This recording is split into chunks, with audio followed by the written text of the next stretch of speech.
South Africa's attention turns to Parliament on the 12th of February 2026. It's this Thursday as President Cyril Ramaphosa prepares to deliver the State of the Nation address. And so this year's address comes as the country enters a local government election cycle under government of national unity and amid ongoing pressures on the economy, service delivery, governance at local level. So to unpack what to expect from the president and also what this moment really means politically, I'm joined by Lwazi, Somya, senior researcher at Southern African Liaison office. Lwazi, good morning. Thanks for your time with us here on the SABC at this hour. Good morning, Liaison, and to your viewers too. Oh, so it's an election year, and every national address viewed through a political lens at this point. Talk to us a little bit more about the timing of the SONA, how it shapes both the content and its reception at large. So this State of the Nation address happens at a very critical time for both President Cyril Ramaphosa, along with the African National Congress, plus along with the GNU partners as they approach the local government elections later on this year. These local government elections themselves are very critical as they will set the governance framework for local municipalities for the next 5 years. Over the last few years, what we have witnessed is a deterioration in municipal infrastructure, a decrease in service delivery, inability for municipalities to pay off the debts, and the general displeasement of the people with municipal services and service delivery at large. So President Cyril Ramaphosa needs to chart a way and send direction to local municipalities, and along with propose to Parliament some of the various pieces of legislation that will make municipalities functional, not only during this local government year, but after this year. As after President Cyril Ramaphosa delivers this State of the Nation address, the ANC enters a very highly contested conference that will be happening next year. And then following that, we enter the national government elections. So this year is a first step in a long series of political events that will shape our democracy in the coming decades to come.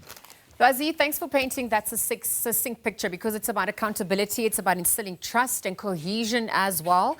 And I mean, as you know, every SONA also sends a political signal, not only to voters, but it's to markets, it's to civil society and the state itself. And so when we're looking at the precedent that this address needs to set as South Africa, of course, heads deeper into an election year, tell us a little bit more what it needs to be anchored in. So since this is President Cyril Ramaphosa's last term as head of state, it needs to be a more assertive State of the Nation address that will set the guidelines towards an uncharted waters as the international system itself is in flux.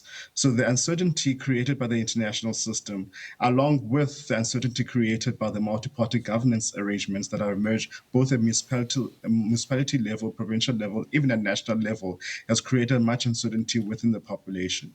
So President Cyril Ramaphosa not only has to project a level of certainty, but needs to provide direction both to local municipalities, provincial governments, the markets, along with the international community on what are the priorities for the South African government in the coming year, and what are the medium-term priorities that will set South Africa on the front foot in terms of creating jobs, growing the economy, and along with dealing with issues around corruption, maladministration, as we have seen in these various commissions of inquiry, and along with the investigations happening at not only at a security level, but at the state administrative level. So President Cyril Ramaphosa goes into the State of the Nation address being challenged on multiple fronts, domestically at a security level where the South African Police Services seems to be in shambles as evident in the Matlanga Commission, at an international level as pressure stems from the United States and other international partners and attempts to diversify South Africa's economy beyond the United States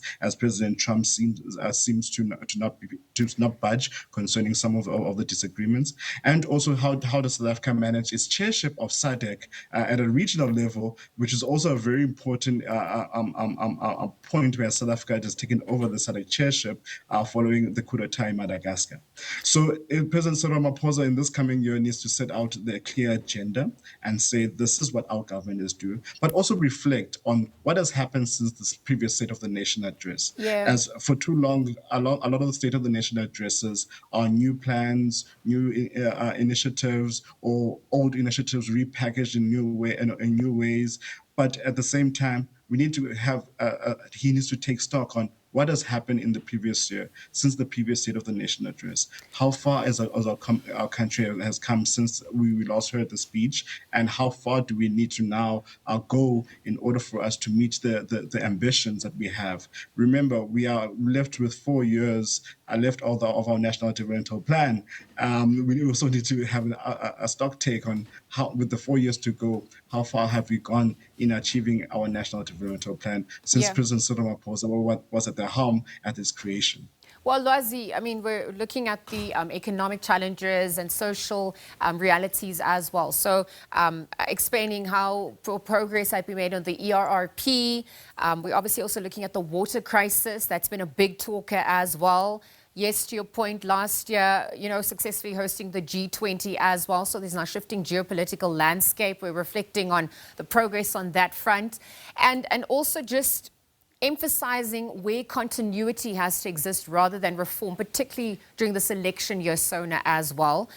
I wonder, though, if we're looking at how important it also is during for electioneering when it comes ahead of local government elections as well. The ANC is not, they're governing with the government of national unity. So this is now interesting dynamics ahead of how this is all going to play out when that date is announced. It is going to be very interesting, and with previous elections, our voter turnout has been also impacted by weather. So having these Sure. elections head closer to the summer, as signaled by the government, it being happening later on this year, is a very important step towards our voter turnout in terms of elections. What is also very important that we need also to take into consideration is what are the outcomes of, since with these elections happening, the municipal arrangements, how badly will they impact the government of national unity at a national level, and the coalition arrangements that will emerge at a local level, and how much those will impact a provincial level, and whether or not President Cyril Ramaphosa and the ANC will be able to keep these various governments of national or governments of provincial and national unity stable. And the stability of municipalities and provincial governments is very critical going forward, because we've seen when municipalities have often had these votes of no confidence against executives, and Yes. which have resulted in a lot of municipal instability.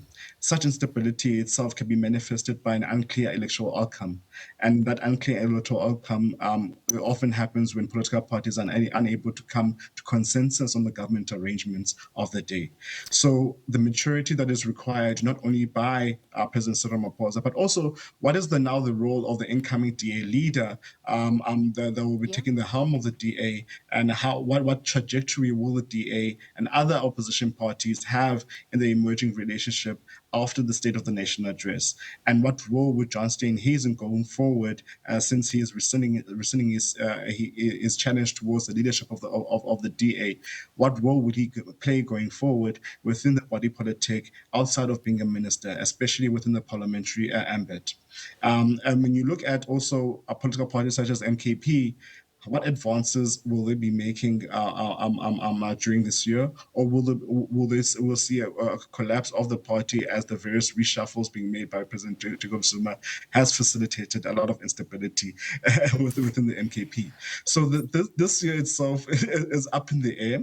However, what we can trust when we emerge from the State of the Nation address is that there will be a clear outline of government's priorities, especially targeting the local government level, especially dealing with the issue of the water crisis that's emerging, especially dealing with municipal infrastructure and also issues around trade, which is a very important aspect, because President Cyril Ramaphosa has highlighted the issue of jobs and economic growth at the center of his government's ambitions. So how does President Cyril Ramaphosa now link the South Africa's foreign policy aspirations, along with its trade ambitions and industrialization of South Africa going forward, are some of the questions that will need to be answered. Well, Furthermore, when President Ramaphosa gives his State of the Nation address, he will also need to speak to the international community. Why has South Africa withdrawn from UNESCO? And also answer the critical questions on what are we going to do with the South African National Defence Force, as they have been under budgeted for many decades, for a couple of decades now. So Well, these also act in the area of national security, as an underfunded South African National Defence Force needs to be addressed, as it impacts our national security and our border security as a country.